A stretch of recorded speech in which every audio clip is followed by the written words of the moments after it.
Welcome back to another Tech Debt Repair video. In today's edition, we'll be working on the Samsung A14 screens.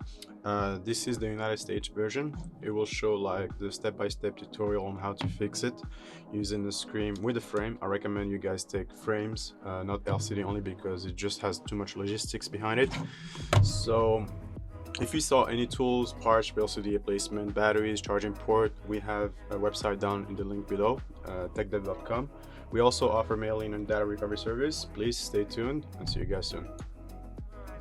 So first thing you want to need to do is to take care of the SIM tray.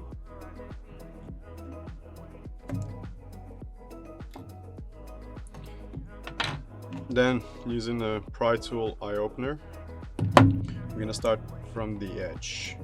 Try to find, pinpoint an enclosure. There are usually some straps you have to unplug. Boom. Go like you're around poking things. You'll be surprised how many people stay too long trying to just go through this process. The best ways to do it parallels. When you get to a point, flex, careful, flex, flex, and flex. Flex the pry tool in the pry tool. Boom, boom. It does have sometimes some resistance, so it's like a fight between two lines.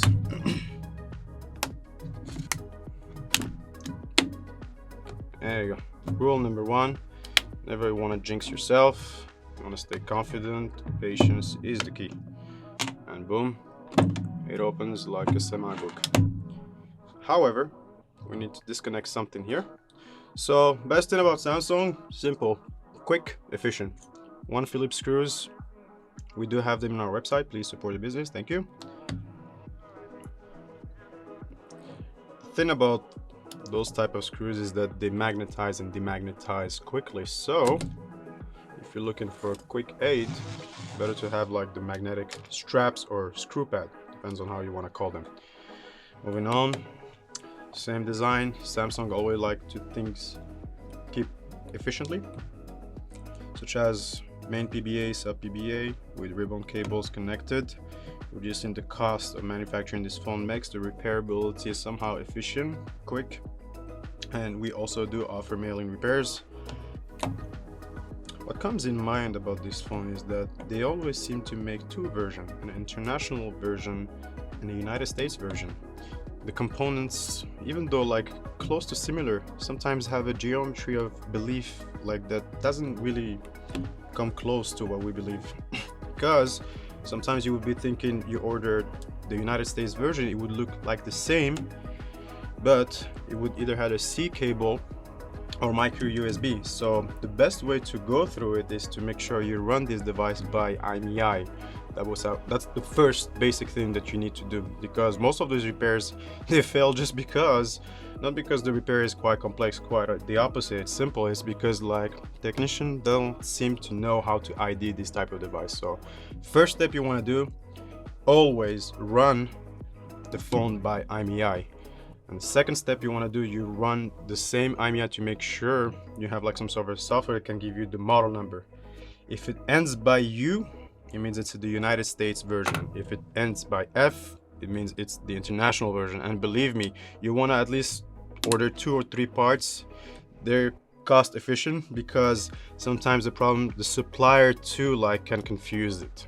So that's why these type of repairs do take a certain amount of time, but luckily here at TechDep, most of our parts are in stock. So that's why we do offer expedited mail-in repair with advanced shipping. It would be so great if you guys can support the business. We're trying to like show a different way of educating young technicians, spreading the knowledge and the love. Then they sometimes give you a little bit of resistance. You can kind of risk it with this, but just don't go too deep because there's the Sub PBA, so I just to like have a tiny lift, because those chips seems to break easier than you may think. But the good thing is that Samsung always have all their parts interchangeable. So unlike Apple, which by the way I recommend also greatly for their efficiency when it comes to repairability, even though it needs to be like seen from a different perspective.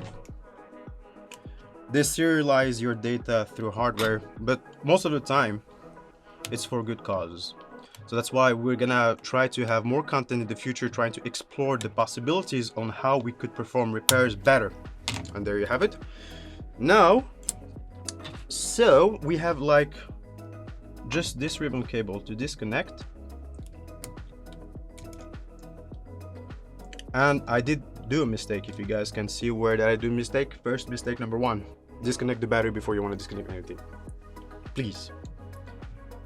Boom, boom, boom.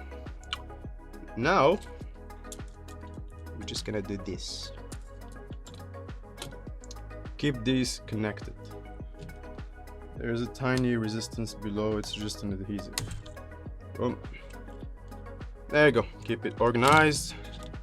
First order of business is done. Now we move on to the battery extraction.